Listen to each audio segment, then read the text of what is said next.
alla dawlina dishalay ceebta lagu dabaqay durdur lagu daqiyada xalalu rabaa sida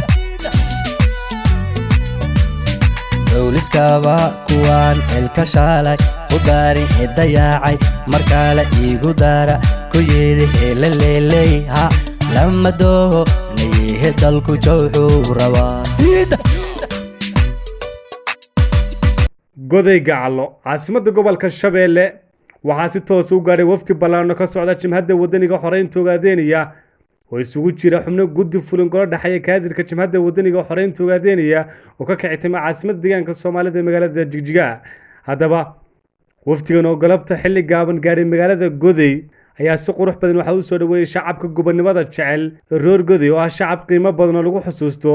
martigelintii shirweynihii taariikhiga ah ee ururka ONLF ku qabsaday magaalada Goday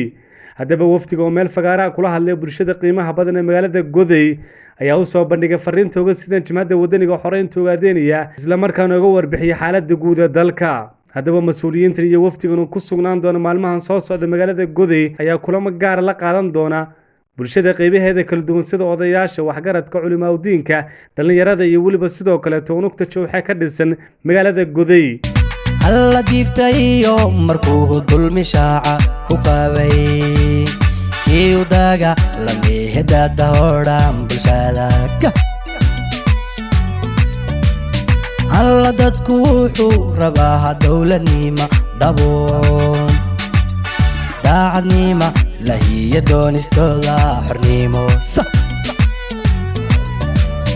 alla dadku wuxuu rabaa dawladnima dhaboon daacadnima lahiya doonistooda xornimo